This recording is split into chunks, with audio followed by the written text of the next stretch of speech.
에스겔서 18장 말씀 앞에 섰습니다. 오늘 말씀의 주제는 책임과 회복에 대한 겁니다. 우리가 잘 아는 대로 이스라엘 백성들은 지금 바벨론의 포로로 잡혀간 형편입니다. 자기 땅도 아닙니다. 자기 집도 아닙니다. 힘에 겨운 고통 속에서 그의 삶을 유지해 나아가고 있습니다. 그런데 여전히 그들은 그 자리에서 변명하기 일쑤였습니다. 에스겔서 18장을 시작하는 2절 말씀을 보면요, 이스라엘 백성들의 한 속담이 등장합니다. 포로로 잡혀갔던 그 형편 속에서 그 백성들의 핑계가 이러했다라는 거예요.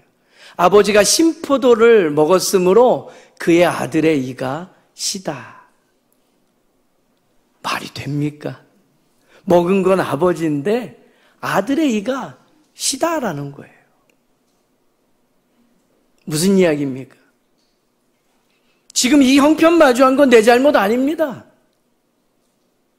조상 탓하고 있는 거예요. 혹시 이번 명절 사랑하는 가족들이 만나서 서로 탓하다 끝나진 않았는지, 원망하고 불평하고 그 책임에 대한 것들은 내가 지지 않으려고 말이에요. 이스라엘 백성들이 지금 그러했습니다. 아버지가 신포도를 먹었는데 그의 아들의 이가 시더라라는 거예요.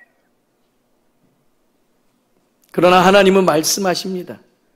이어지는 4절의 말씀에 보면 모든 영혼이 다 내게 속겠다 말씀하시면서 범죄하는 그 영혼은 죽으리라.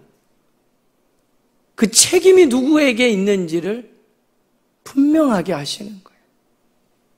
아니다. 각 사람은 자기 죄 때문에 죽는다. 그러므로 회개하고 새 영을 받아 살아라. 이게 오늘 하나님의 음성입니다.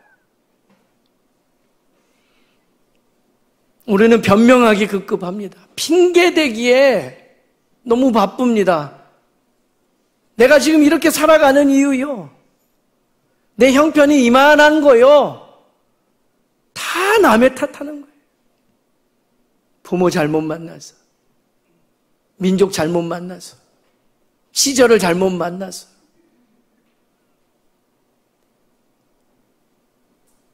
조상 탓에서 그치지 않습니다. 그렇게 주님께서 범죄하는 그 영혼, 너의 죄 때문에 죽는다라고 말씀하셔도요, 25절 말씀 상반절까지 오면 이스라엘 백성들은 더 합니다. 주님, 회개의 기회 주시는 것조차 주의 길이 공평하지 않습니다 라고 말합니다. 이미 바벨론 포로로 잡혀가 있는 터에 조상 탓하던 그들이 더 연장선 이어서 이야기하기를 하나님을 원망하기 시작하는 거예요.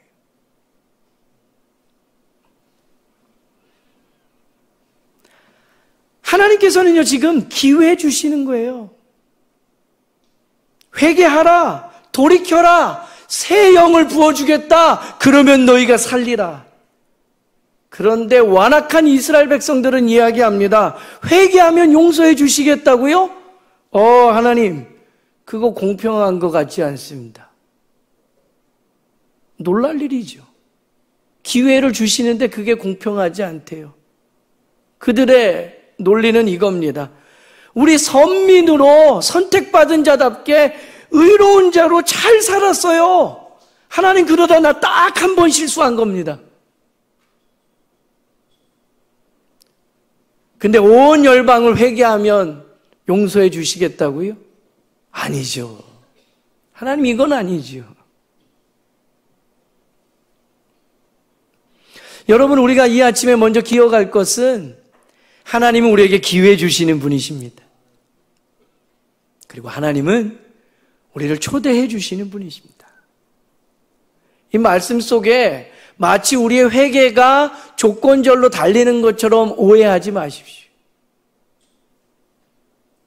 하나님의 사랑은요, 우리가 회개할 때 용서해 주시지만 그 초대는요, 예수님께서 십자가에 우리가 아직 죄인 되었을 때 죽으심으로 하나님의 사랑을 확증해 보여주실 만큼 기회 주시고 용서하길 원하시는 사랑의 하나님이 먼저입니다. 그런데 이스라엘 백성들은 하나님의 기준을 오해한 거예요. 여러분, 하나님의 기준은 무엇입니까? 현재의 관계에 있습니다. 지금 하나님께 돌아오는 자 자비를 베풀어 주시는 거예요. 지금 하나님을 거역하는 자에게 심판을 말씀하시는 거예요. 그러니 문제는 하나님의 불공평함이 아니라 인간의 왜곡된 판단과 우리의 자기중심적인 잣대가 문제라는 거지요. 오늘 본문 말씀을 여러분 자세히 들여다보십시오. 하나님께서 죄인을 향한 사랑의 호소문을 펼쳐나가고 계신 거예요. 내가 심판하리라 그렇게 말씀을 시작하시지만 돌이켜 회개하고 모든 죄에서 떠나면 용서하리라, 그게 목적이에요. 하나님은 심판보다 생명을 원하십니다. 하나님 그래서 오늘도 우리에게 이 아침 말씀하시는 거예요. 돌이키고 살아라. 이제 본문 말씀을 통해서 세 가지 은혜의 역사를 더 살펴보기를 원합니다. 오늘 본문을 시작하는 30절 말씀입니다. 한 목소리로 받들어 읽겠습니다. 주 여호와의 말씀이니라. 이스라엘 족속아, 내가 너희 각 사람이 행한 대로 심판할지라. 너희는 돌이켜 회개하고 모든 죄에서 떠날지어다. 그리한즉 그것이 너희에게 죄악의 걸림돌이 되지 아니하리라. 아멘. 첫 번째 오늘 우리에게 주시는 말씀은 성령 하나님께서 회개의 문을 열어주신다라는 거예요. 지금 이스라엘 백성들은 포로지에서 하나님을 여전히 원망하며 살아가고 있습니다. 그러나 하나님께서는요, 그들의 탓하는 모습이 아닌 죄를 보신 거예요. 너희가 죄에서 떠나야 산다. 오늘 말씀에 돌이키다라는 단어가 등장합니다. 히브리어의 이 돌이키다라는 단어의 뜻은 방향을 바꾸다라는 의미를 가지고 있습니다. 하나님께로 돌아오라라는 겁니다. 여러분, 우리가 회개에 대해서 제한적으로 알고 있는 것 중에 하나가 회개가 눈물이 동반되니까 감정적인 것처럼 우리가 국한지어 생각하더라라는 거지요. 회개는 방향의 전환입니다. 내 뜻에서 하나님의 뜻으로, 내 중심에서 하나님을 중심으로 바꾸는 것, 이게 바로 회개입니다. 회개에 대해서 우리가 또 한 가지 생각할 건요, 어떤 감정적인 요소와 심정적인 결단, 여기에 그치지 않는다는 거예요. 지난주에도 우리가 요나서의 말씀을 한 구절 살펴봤는데 오늘도 그 요나서의 말씀을 하나 가지고 와서 회개에 대해서 온전히 우리가 생각해 보기를 원합니다. 이 돌이키다라는 건 방향을 바꾸다라는 말씀이라고 지금 설명드렸죠? 요나가요, 하나님께 불순종했습니다. 저 니느웨로 가서 하나님의 말씀을 선포하라 했는데 가기 싫은 거예요. 그래서 반대 방향인 다시스로 향하는 배를 탔다가 큰 풍랑을 만나죠. 배가 침몰하기 직전입니다. 그를 바다에 던졌을 때 큰 물고기 안에서 3일간의 시간을 보내며 내가 무엇이 잘못됐는지 돌이켜보게 돼요. 그리고 하나님의 뜻을 깨닫게 되고 하나님 뜻대로 살겠다고 다짐합니다. 우리도 다짐해요. 그런데 거기에 멈춰서면 회개 아닙니다. 의지가 담겨져서 방향을 바꿔야 돼요. 깨달은 요나가 어떤 일을 행합니까? 요나서 3장 3절의 상반절 말씀 보면 이렇게 기록됩니다. 요나가 여호와의 말씀대로 일어나서 니느웨로 가니라. 하나님의 말씀대로 일어나서 가는 것, 이게 온전한 회개예요. 한번 따라해 보겠습니다. 하나님의 말씀대로 일어나 가니라. 사랑하는 여러분, 오늘 하나님의 말씀을 듣고 그 말씀에 순종하는 마음이 일어나기를 원합니다. 그 마음 가지고 일어나 우리의 일상으로 나아갈 수 있는 저와 여러분 되기를 축복합니다. 이게 회개예요. 이게 돌이키기를 원하시는 성령 하나님의 마음이에요. 성령께서 우리의 마음의 문을 여십니다. 성령 하나님이 아니면 우리는 죄를 볼 수도 없고 돌이킬 수도 없는 연약한 사람들입니다. 그래서 회개는 은혜라고도 부르는 겁니다. 열왕기하 20장 말씀에 보게 되면요, 하루는 히스기야 왕이 하나님의 말씀에 불순종함으로 큰 병, 죽을 병에 걸리게 됩니다. 선지자를 통해서 너 죽어 라는 이야기를 들었을 때 히스기야 왕이 어떻게 반응하지요? 그는 얼굴을 벽으로 향하고 통곡하면서 기도하기 시작했어요. 세상의 모든 것을 다스리던 왕입니다. 눈에 좋은 의지할 만한 것들이 얼마나 많이 있겠습니까만 그가 죽어라는 그 이야기에 벽을 향해 섭니다. 그리고 통곡하며 하나님 앞에 기도하기 시작해. 방향을 돌이켜 하나님만 바라보겠다는 거예요. 세상에 수많은 의지할 만한 것, 붙잡을 만한 것 있겠지만 이제는 내가 하나님밖에 없다라는 거예요. 얼굴을 벽으로 향해 통곡하며 기도하던 그 히스기야 왕에게 하나님께서 그 눈물의 기도를 들으시고 그의 생명을 15년 연장시켜 주십니다. 히스기야 왕의 그 눈물은 성령 하나님께서 여신 회개의 문이었습니다.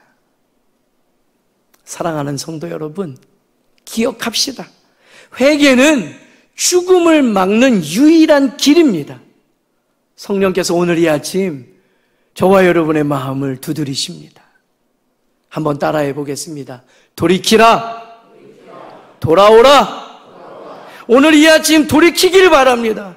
오늘 이 예배 가운데 돌아오길 바랍니다. 우리 성령 하나님의 부르심에 믿음으로 응답하여서 하나님께서 여시는 그 마음, 그 회개의 마음으로 우리가 순종하며 나아갈 때 생명이 시작될 줄로 믿습니다. 두 번째는 이어지는 31절 말씀을 같이 마주하겠습니다. 한 목소리로 읽겠습니다. 너희는 너희가 범한 모든 죄악을 버리고 마음과 영을 새롭게 할지어다. 이스라엘 족속아, 너희가 어찌하여 죽고자 하느냐. 성령 하나님께서 회개의 문을 여셔서 우리의 마음을 다스리십니다. 그것으로 그치지 않는다는 거예요. 그 마음의 문을 열 때 죽은 심령일지라도 생명을 주시는 분이 우리 성령 하나님이시고, 이것이 두 번째 우리에게 주시는 오늘 은혜의 말씀입니다. 성령 하나님께서 죽은 심령에 생명을 주시는 분이라는 거예요. 마음과 영을 새롭게 하라는 거예요. 하나님은 단지 죄를 버리라고만 말씀하지 않으십니다. 하나님은 우리 안에 새 영을 불어 넣어주십니다. 그 새 영은 단순한 결심에 대한 이야기가 아니라는 거예요. 그것은 하나님의 영, 그 성령이 우리 안에 불어 넣어주면 생명의 숨결이 일어나는 거예요. 이것이 에스겔서 전체의 메시지입니다. 한번 따라해 보겠습니다. 성령이 임하시면 죽은 것도 살아난다. 할렐루야. 저 수렁 깊은 곳에서 허우적거리며 헤어나오지 못하는 믿음 없는 우리가 있어요. 때로는 골짜기에 버려진 것 같고 잊혀진 채로 묻혀지는 것 같은 마른 뼈들이 있어요. 그러나 거기에 성령이 임하시면 살아날 줄로 믿습니다. 누가복음 7장에 보면요, 한 번은 예수님께서 나인성에 들어가셨습니다. 큰 슬픔의 장래 행렬을 마주하게 돼요. 어느 과부의 외아들이 죽었답니다. 그 슬픔의 현장을 주님께서 그냥 지나가지 않으셔요. 관을 붙드십니다. 그리고 선포하십니다. 청년아, 내가 내게 말하노니 일어나라. 그 예수님의 선언 앞에서 관에 누였던 죽은 청년이 과부의 아들이 일어납니다. 일어날 뿐만 아니라 대화를 하기 시작하는 거예요. 할렐루야. 이 장면은 성령의 역사예요. 성령 하나님은 죽은 영혼을 살리시는 분이십니다. 절망의 행렬을 생명의 행렬로 바꾸시는 분이십니다. 여러분, 어쩌면 오늘 우리 안에도 나인성의 행렬이 있습니다. 기도의 숨이 끊어지고 예배의 감격이 식어버린 사람들, 그 안에 성령이 임하시면 다시 살아날 줄로 믿습니다. 이번 명절 어떻게 보내셨나요? 무너진 가정, 깨어진 관계, 냉랭해진 가슴 확인하면서 애태우는 마음으로 이 자리에 나오지 않으셨는지요? 식어버린 믿음, 메마른 영혼, 상관없습니다. 성령의 바람이 불면 다시 살아날 줄로 믿습니다. 사랑하는 여러분, 성령 하나님께서 오늘 이 아침 우리 안에 새 영을 부어주십니다. 일어나라. 일어나라. 일어나라. 이 한마디가 오늘 우리를 살리는 줄 믿습니다. 오늘 본문의 마지막 절인 32절 말씀입니다. 한 목소리로 읽겠습니다. 주 여호와의 말씀이니라. 죽을 자가 죽는 것도 내가 기뻐하지 아니하노니 너희는 스스로 돌이키고 살지니라. 아멘. 우리가 오해하는 게 있다라는 거예요. 내가 너희를 죄 때문에 심판하리라라고 말씀하시는 하나님 때문에 우리는 놀라기 일쑤예요. 그런데 오늘 주님 말씀하십니다. 죽을 자가 죽는 것도 안타까워하는 게 우리 하나님의 마음이라는 거예요. 그래서 십자가 기회 주시면서 우리를 살리시잖아요. 스스로 돌이키고 살찌니라. 이것이 오늘 하나님의 본심입니다. 세 번째, 우리에게 주시는 하나님의 음성은 성령 하나님께서 삶의 방향을 바꿔주신다라는 거예요. 회개의 문을 여시고 그 안에 새로운 영을 불어넣으셔서 생명을 일으키시는 하나님께서 정말 우리 안에 원하시는 건 뭐냐면 우리의 삶의 방향을 바꾸어 가시길 원하신다라는 거예요. 여러분 기억하십시오. 하나님은 심판보다 생명을 원하십니다. 그 하나님의 목적은 형벌이 아니고 오늘 말씀을 시작하며 말씀드린 회복입니다. 성령 하나님께서 우리를 살리실 때 성령 하나님은 단지 우리를 생존하게 하기 원하시는 게 아니라는 거예요. 삶의 방향을 새롭게 하시는. 우리는 그저 이 땅에 살면서 먹고 사는 일에 급급하지만 하나님께서 가지고 계신 그 원대한 꿈은 거기에 머무는 수준이 아니라는 이야기죠. 그 한 예가 요한복음 4장에 사마리아 여인이 예수님을 만난 사건에 기록되어져 나옵니다.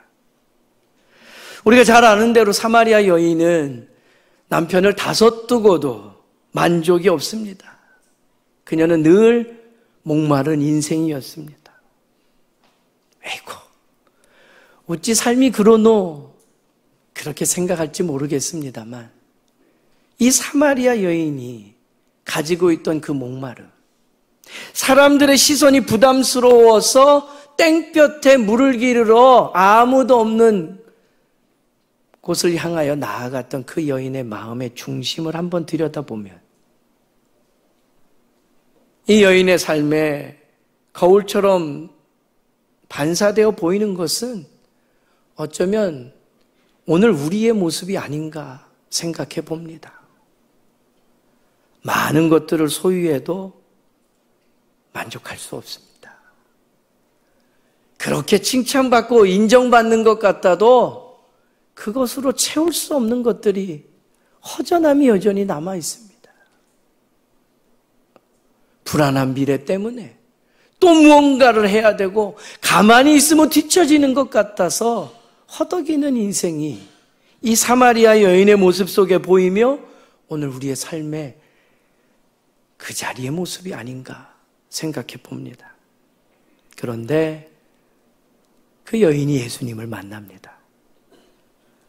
예수님께서 우물가에 찾아오셔서 여인에게 말씀하십니다. 내가 주는 물을 마시는 자는 영원히 목마르지 아니하리니. 그 순간 그 여인은 새 생명을 얻습니다. 그리고 떠가려고 했던 물동이 내려놓고 시선 피하여 나왔던 동네로 기꺼이 뛰어듭니다. 내가 메시아를 만났습니다. 성령 하나님이 임하시면 여러분 우리의 부끄러움이 사명으로 바뀌는 거예요. 성령이 임하시면 숨던 여인이 증언자로 튀어나오는 거예요. 방향이 바뀌는 겁니다. 사랑하는 여러분, 성령께서 우리의 인생을 다시 그리십니다. 죄의 길에서 은혜의 길로, 절망의 길에서 소망의 길로, 내 뜻에서 하나님의 뜻으로 방향을 바꾸어 우리를 인도하십니다. 그때 우리는 진짜 사는 겁니다. 성령은 우리를 살리는 영입니다. 성령이 오시면 우리의 삶의 궤도가 바뀌는 거예요. 한 가지 질문합니다. 오늘 우리 마음속에 하나님 나라에 대한 소망이 있습니까? 그렇다면 성령 하나님께서 우리를 통해 이 땅 가운데서도 놀라운 일 펼쳐낼 줄로 믿습니다. 우리는 말씀 앞에 설 때 늘 이스라엘 백성처럼 핑계대고 변명하기 일쑤입니다. 나이가 목사님 제가 얼마나 든지 아십니까? 남은 날 없어서 안 됩니다. 젊은 사람들, 어린 영혼들에게는요, 아직 내 뜻을 펼쳐 보이지 않아서 안 됩니다. 그 중간에 있는 분들은요, 먹고 살고 책임질 일 많아서 안 됩니다. 안 됩니다. 안 됩니다. 안 됩니다. 도대체 어느 시절에 하나님의 뜻과 계획대로 우리가 살아갈 수 있을까요?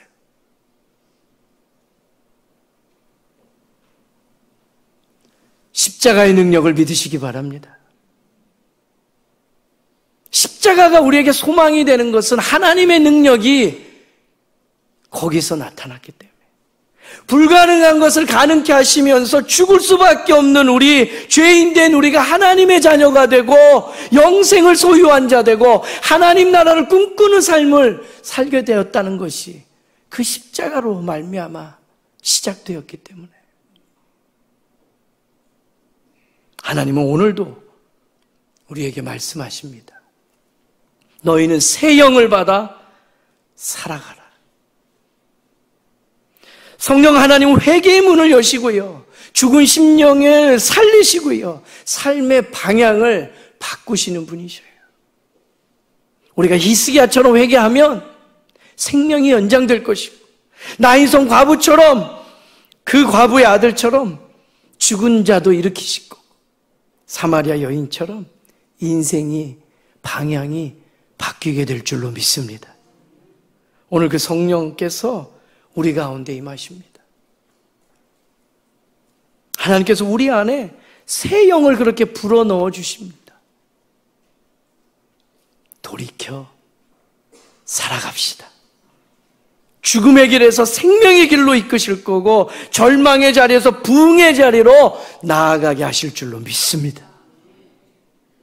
이 시간 기도하기 원합니다.